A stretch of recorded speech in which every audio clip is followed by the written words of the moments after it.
Hey everyone, Panos here, co-founder of PNOE, and in today's webinar, I'm very thrilled to have Sam Chan from Bespoke Treatment join us. Sam, thank you so much for your time and thank you for joining us. No, thank you for having me. It's a pleasure to be here. Yeah, yeah. Just a little bit of background. Bespoke Treatments is a multi-location physical therapy clinic. They have a few facilities in New York and then a few in California. They specialize in a very broad range of clients, ranging from regular PT work on people that are looking to get better in terms of musculoskeletal issues, and from my recent discussions with Cameron and other people in your company, also going into longevity and weight loss, broadening as much as possible the range of clients you guys are working with. They've been using PNOE for many years now. One of the pioneering accounts that has introduced PNOE, and I would say the majority of people going through the practice.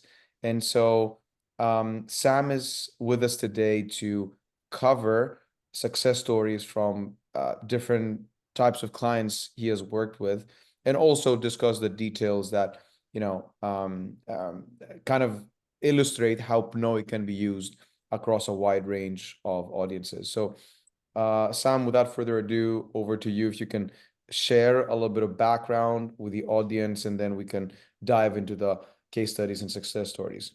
Absolutely, yes. So my name is Sam. I'm a physical therapist here at Bespoke Physical Therapy based in New York. We do have locations in three different cities: New York City, San Diego, as well as Seattle. So now we have two locations in each of our cities. We just opened our sixth location, our second one here, located right in New York City in Midtown. A little bit about myself. I'm a certified athletic trainer, so my background is just working with athletes. I started out in Stony Brook University, based out in Long Island. So started out in the collegiate setting, working with Division I athletes. I've also worked with New York University, again with their basketball team, the volleyball team, just providing a lot of sideline care, medical coverage, and just rehabilitation for these high-level athletes.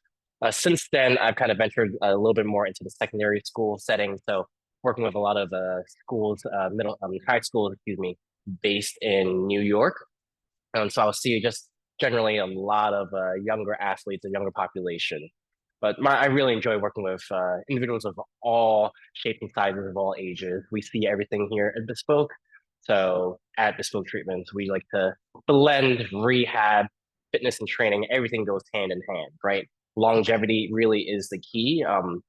Even though you may be in pain, you may have a specific musculoskeletal injury, we like to look at you at a holistic view, and PNOE really allows us to do that because not only are we training you to get out of pain, to restore your function in terms of mobility, in terms of strength, we want to think about the long-term game. Hey, how do we get you back to your goals, and how do we just set you up for success for life in case that you want to go back to running or just playing with your kids or playing with your grandkids? What does that look like? What do we need to achieve to promote not only musculoskeletal health, cardiovascular health, and everything else that comes into making a healthy human being?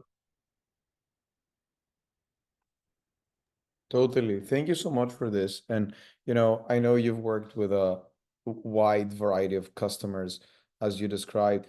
Can you explain a little bit what the challenges are when it comes to catering the offering to different types of customers? Because, I was just in A4M in Vegas, and I would say that nearly every company selling anything from diagnostic solutions like PNOE to selling treatments like red light therapy providers, like they will all tell you, oh, you can buy my product and you can, apply it to so many different customers. But then if you look at the reality, what is actually happening in the trenches, that's really not the case, because people obviously are facing challenges when it comes to diversifying the messaging, diversifying the offering. So from your perspective, what have been the challenges that your company and your team has been able to overcome to be truly able to say that we service a wide range of customers?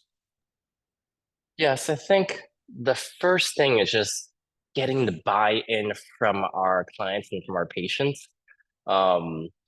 Many people may come initially to us and say, "Oh, I'm in pain. Like, why are you looking at all these different body parts? Like, my pain is right here, for example, at my knee. Why are you looking at um, body parts that are not my knee? Why are you looking at my hips, my back, my heart? Like, why does that matter?" So it definitely takes a little bit of buy-in with our clientele to say, "Hey, like, yes, we are very concerned with whatever specific impairment you came in with to our facilities, but when we're thinking, we always try to encourage what is the long-term plan of care. Once you are pain-free, can we go somewhere else?" Sam, this is a very important point you're stressing out, and I really want to highlight that because from our experience, we've worked with thousands of accounts, so we do know quite a bit when it comes to what it takes for someone to be successful, and what the, typical pitfalls are. You can change the reason why the person walking into your account, your facility will be, but what you can change is what you do when you initially start your engagement with a person. And from what I understand, what you're saying is that people that walk in and receive a holistic assessment and understand that, the problem that I'm seeing here may be a consequence of something happening in a totally different part of my body, and truly understand that, the person that I'm dealing with, gain the trust around the fact that, the person that I'm dealing with is truly looking at me in a holistic perspective. And as a result, I can now trust this person to not just treat my knee, but also treat my obesity, treat my, X issue with my heart, treat my whatever issue with something else. That's absolutely correct, right? You have to think that um, a lot of these clients, they've seen so many different providers, so many different facilities, and it's tough to deserve their trust at all. So we need to see them as a person, not as an injury, not as a disability. We need to see them as a person first and foremost before we go dive in a little bit deeper, build a rapport with them, and then okay, let's talk about how can we reframe your goals? How can we help you to achieve the goals and look at what's the next step once we hit your goals? What is after that? And that's really, Totally. really important. So since we've established that this holistic scanning and holistic approach towards developing a comprehensive care plan is what really needs to be at the center of gaining trust with someone, can you walk us through the course of action you guys implement when it comes to executing on that holistic assessment that is going to ultimately evolve into a holistic plan?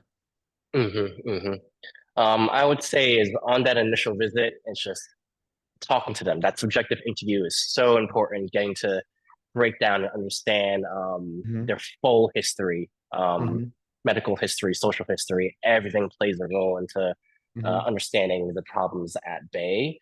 But we like to tease it in. We might not have the time in our first assessment, our first initial visit, to perform all of these tests, but we say, hey, like, these are places we can go as we start to progress you and help you achieve your goals.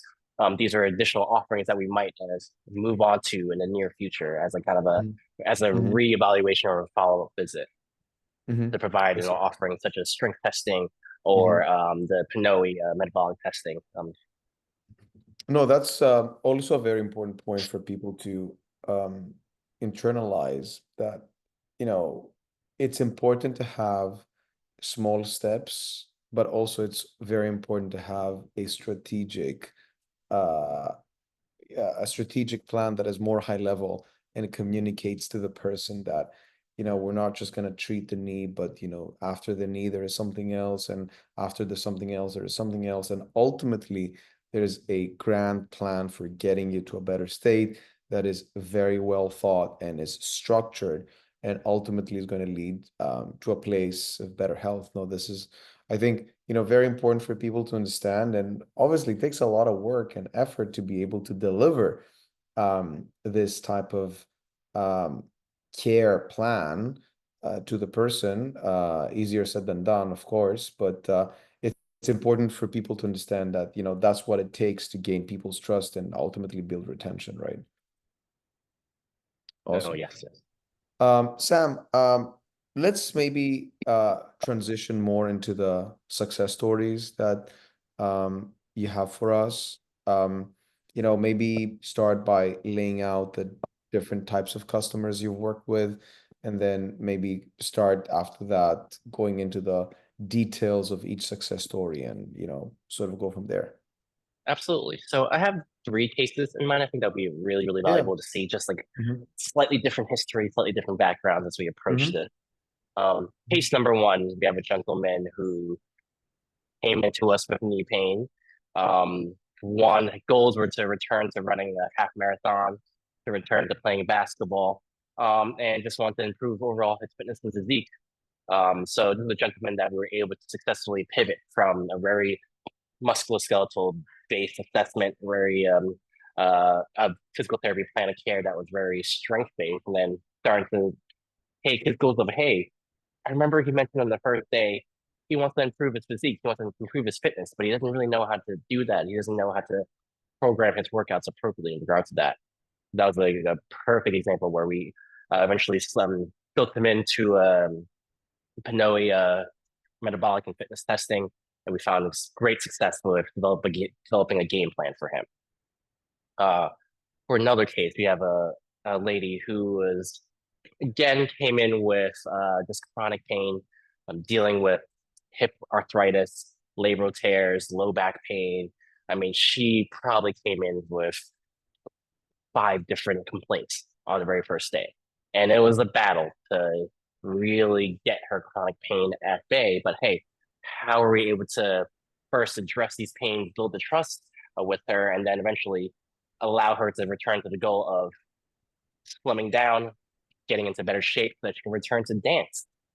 So that was a really, really interesting case. And that was a lot of work. We spent over a year just trying to get her in the right place where she even felt comfortable and not apprehensive in regards to riding a stationary bicycle so that she could even perform the PNOE test. So that was a really, really big deal for her.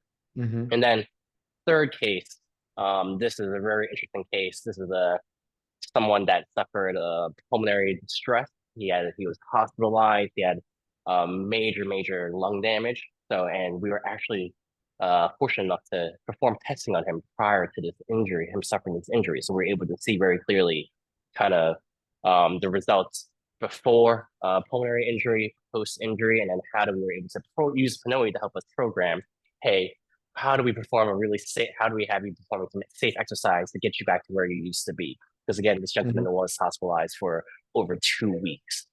Oh, wow. So, yeah. Was it a blood clot, or what was the reason behind the pulmonary? This was high altitude sickness. High altitude. High altitude sickness that led into pulmonary edema, acute respiratory distress, aspiration pneumonia, you name it. Oh, wow. Yeah, that sounds like a serious case. Okay, let's maybe, double click on this last one and go from, back to the beginning. Okay. So, what was the initial testing? What were the initial test results? How were these results translated into some sort of, program, and how was the program ultimately implemented in the lifestyle and the day-to-day of the individual? Absolutely. So initially, we tested this gentleman in September 2021. Mm-hmm. He was just interested about his fitness. He was just curious, like, hey, like, how do how do I stack up against other men my age?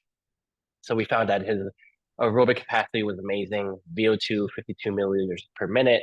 Um, Hyperventilated a little bit, so we see a little bit of respiratory limitations. But Mm-hmm. overall, it's just like extremely fit individual that worked Mm-hmm. out 3 to 4 times a week, Mm-hmm. played sports weekly. So there was he was just really coming in for just a diagnostic test just to see Mm-hmm. where he compared to a population norm.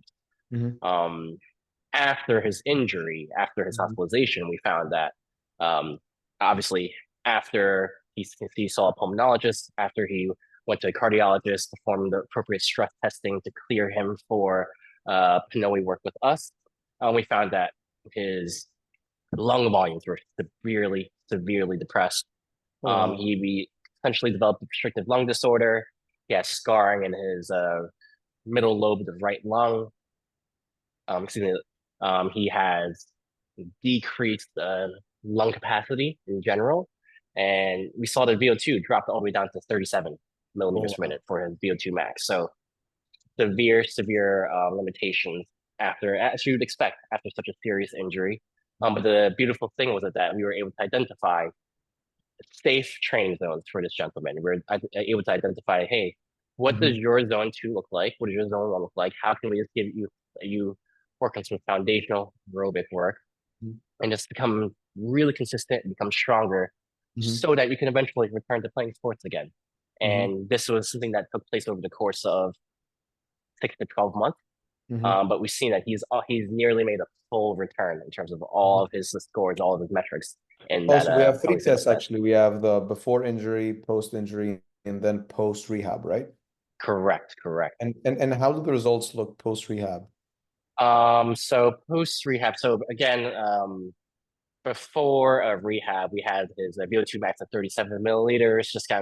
I'm giving that just one metric right now. I have it jotted down. Yeah. I mean, there's a lot of metrics, and a lot of metrics to share. For the audience, there may be 5 or 6 different variables that may be relevant in such a case to be monitored before, after injury, and then post rehab. But we're just going to focus on VO2 max. Yeah, after 12 months of rehab, that his VO2 max bumped up to 44 milliliters per minute. Yeah, and then with an additional 6 months, so 18 months total of just cardiovascular training and obviously strength training as well.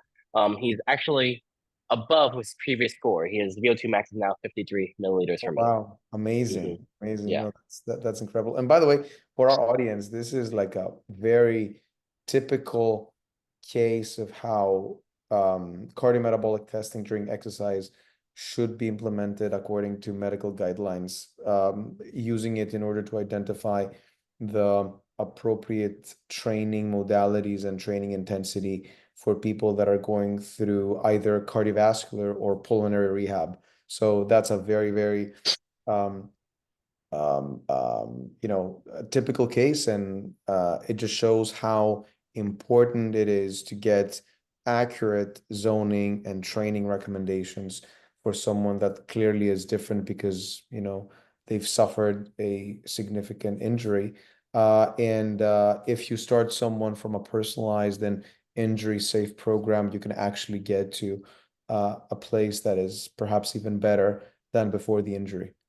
Yes, absolutely. And the important thing is you need to following a safe plan, building that buy-in, that trust. This individual understood that, hey, he was in the right place to get back to his previous function, and we were able to do it with consistency. 100%. And in this case, trust is an order of magnitude more important than a regular case, because this person understands that he or she's in a very difficult situation. And so if you can actually show them that, hey, I'm applying some sort of like scientific tool in order to understand what works for you and what is safe for you, then you have a lot better chances of getting to work with this individual long term. No, that's great. Awesome. Let's maybe go on to the second case. I'm very interested in hearing what you have for this one. Oh, yes. So this second case, individual number 2. This is the individual that was interested in first returning to marathon running and playing basketball, but then he started slipping in comments here and there during our sessions together that, oh, I want to get in better shape. I feel like my cardio isn't quite where it is. I want to lose some of this belly fat. How old was this person? And like, was that person like a ex-athlete or something? He wasn't necessarily a professional athlete of any kind. He's a recreational athlete. Yeah. Just as a little preface, his previous training history is he used to run half marathons, but this was about 5-6 years ago. Okay. And then his current training program, when he first came to us complaining of knee pain, his current training program was strictly doing high intensity workouts 5 to 6 times a week. He was doing Barry's boot camps, it's a great workout class, but there's something that needs to give in terms of teaching him how to program a little bit better. Maybe not necessarily doing high intensity workouts nearly every day of the week. One of the benefits I was able to create buy-in with this gentleman as well is I am also a precision nutrition level 1 certified coach. So I'm able to utilize the PNOE metabolic reports, especially the resting metabolic rate reports, Mhm. to kind of leverage a little bit more buy-in. So I was able to speak to this gentleman specifically, like, hey, if you want a lower body fat percentage, if your goals are to not only improve body composition, but then improve your cardiovascular fitness and improve your strength, we need to rethink your whole game plan. And we were Mhm. effectively able to use the testing to show him, like, hey, why don't we slip in some longer, some low intensity, steady state exercise 1 to 2 times a week? Why don't we Mhm. do 1 to 2 times a week of just pure strength training, hypertrophy Mhm. training, just to really, again, increase muscle mass, increase Mhm. metabolism, also Mhm. make you look a little bit better as well. And then we allowed him to continue with that high Mhm. intensity class twice a week. So Mhm. just having some nice Mhm. objective numbers, having a report to really Mhm. allow him to visualize, this is where Mhm. I'm lacking. This is where I can make improvements. And then Mhm. helping him understand that, hey, with this adjusted game plan in terms of your workouts on a week to week basis, we can make some serious changes. And he definitely saw those changes. We saw Mhm. a slight decrease in body fat percentage. We saw his PRs and his squats and his bench press and his deadlifts increase very quickly within the first 2 months of dedicated strength training compared to Mhm. him constantly doing only high intensity training. No, totally, totally. And that's actually one of the important things about the PNOE report and the process of getting through a consultation after the PNOE test, that people begin to understand the nuts and bolts of how the human body works. It's almost like you know, biology, human biology one-on-one, as I like to call it, in the sense that people understand, as I said, the nuts and bolts of how the main functions of the human body work, and also how the different things that you can do around nutrition, training, lifestyle will start to impact these core functions. And so people view training as a very broad and general thing, when in fact there's like types of training, and each type of training induces a very different impact in our physiology, right? And the same applies for nutrition. In nutrition, obviously, the granularity and the compartmentalization is even greater, because you have macros, you have calories, and then you have like food sources and micronutrients, and each one can impact your biology very differently. But even before you go into a lot of details, the mere concept of distinguishing resistance training and from interval training, from endurance training, and understanding that the first one is going to help your bones and your muscles, the second one is going to impact your heart and your lungs, and the third one, endurance training, is going to help with the cells. Like, that's a huge aha moment for a lot of people. And when you sit down with people and you have this conversation after the execution of a PNOE test, that you know doesn't just give you general content that you can find in the literature, but also tells you, when it comes to these three things, that's how much you need to be doing of each one. Then you actually get people to internalize this information, and ultimately you have much higher chances of getting them to stick to something. Um, it's for the most part, after having tested, I think, hundreds of thousands of people now, we can safely say that, adherence is more a factor of education rather than mental fortitude. So if you explain something to someone in a very basic way that they understand and they can, get by, get behind it, then, most likely they will find a way to adhere to it, maybe not to 100%, but 80, 70%. And that's more than enough to get meaningful changes.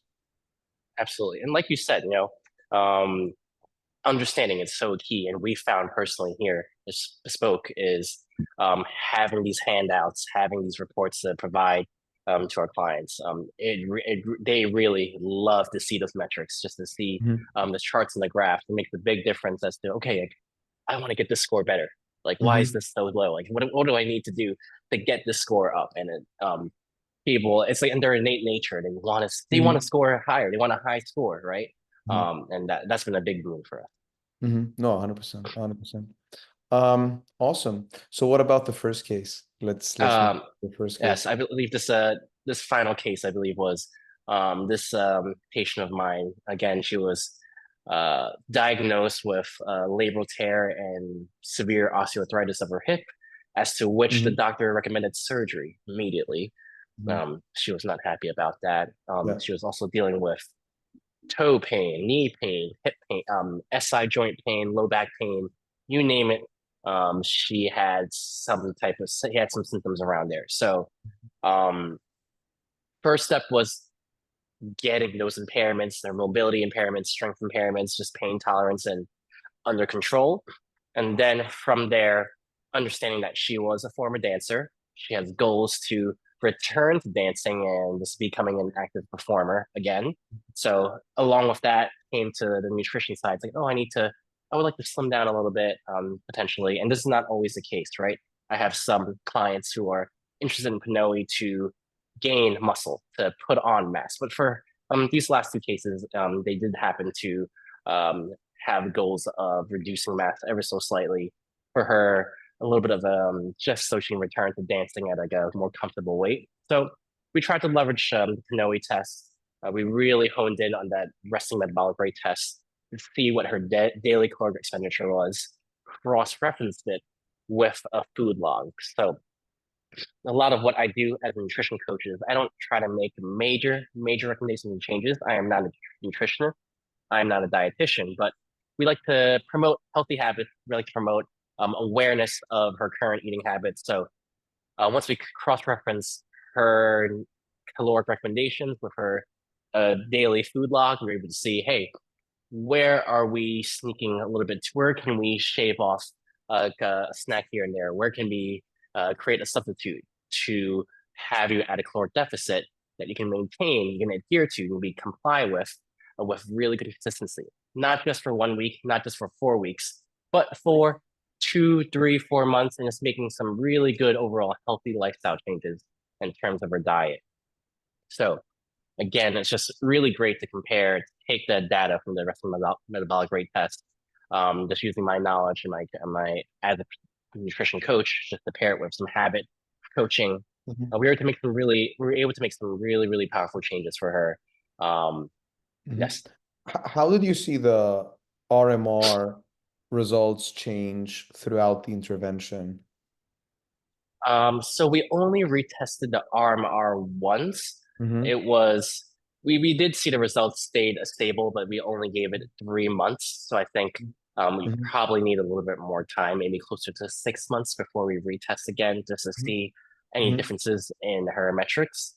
But we found the caloric recommendations are right on point. Once we calculated exactly what she was eating on a day-to-day basis, and her complaint was, hey, I feel like I'm dieting, but I'm not losing weight. And science is science, calories in, calories out. That if you create an energy deficit, you will see weight go down. Once we did the math on her food log, it matched the caloric recommendations exactly. She was pretty much eating at a maintenance level rather than at a deficit level. So it was just really good to see. It was a big aha moment for her again. It's like, oh, wow, like, yeah, I am not at a caloric deficit. That's why we are not seeing the changes I want. And that's something that a lot of people end up doing as a mistake, as a very common pitfall. They think they're eating, say, 2,000 calories, but when you end up doing a comprehensive food diary, it doesn't have to be for months or even weeks. It can just be for a few days, right? Or what I like to recommend is maybe do like 1 week so that you capture outliers that may occur during the weekends, right? So if you just do a week, you can get a very good understanding of whether the person is actually eating what they claim they're eating. And there's many cases where people underestimate their caloric restriction during the weekend, sorry, the caloric intake during the weekend. They may be cutting calories during the week, but then they go on a splurge during the weekend, and that kind of ruins everything. And so it's combining some sort of nutrition logging and or nutrition programming. It's kind of the reverse thing. Just give someone a very a specific diet plan for an entire week and see, how weight is going to change. And then also couple that with an RMR test to see where a person's actual caloric needs are. That's pretty much the gold standard for determining whether someone is eating at the right level. And within 1 week, you can pretty much eliminate every possibility and guessing game around calories, which for many people is a problem they've been facing for years. Agreed. Yeah. I mean, I personally recommend for like a really gross, simplified food log, we do 3-day log.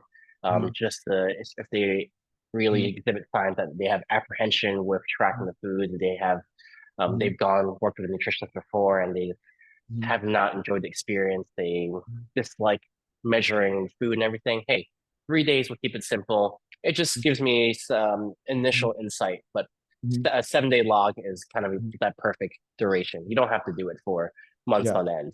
No, 100%, 100%. Have you dealt with customers on GLP-1s?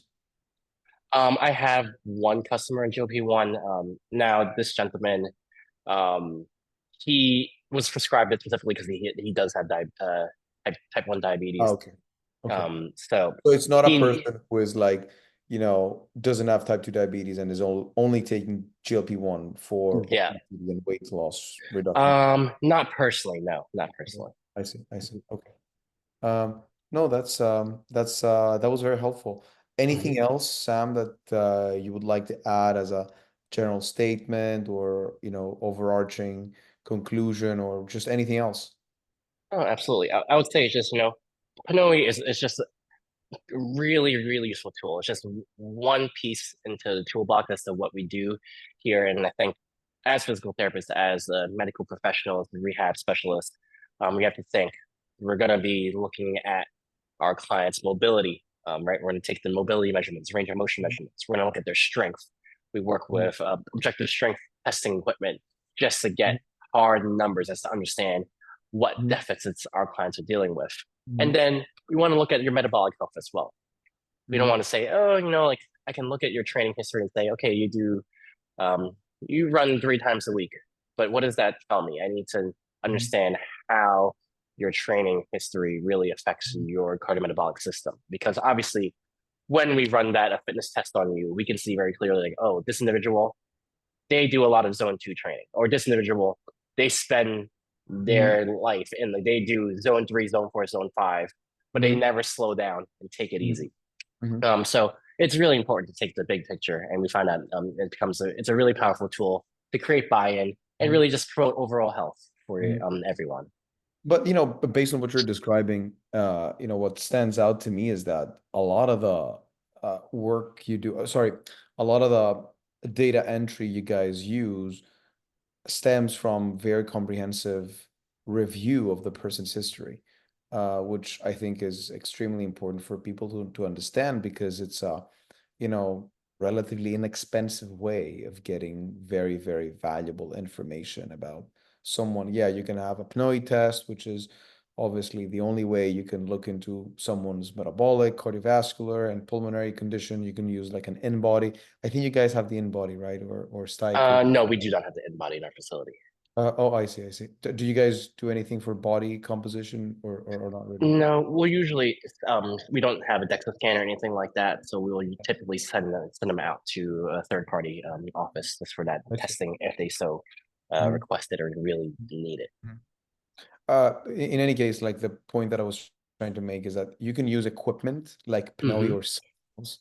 You can use a DEXA scan, which is a lot more expensive or whatever. Yes. In order to measure things, but you can start by asking a very comprehensive questionnaire that is going to reveal a lot of information, and obviously then becomes a matter of like, can you analyze this, or do you have the the know-how to convert all of this information into a care plan, which ultimately is the know-how and secret sauce of the affiliate at the end of the day. Yes. Yeah. Awesome. At this point, just want to open it up to questions. If people have anything they would like to ask. Sam is going to be with us for a few more minutes. So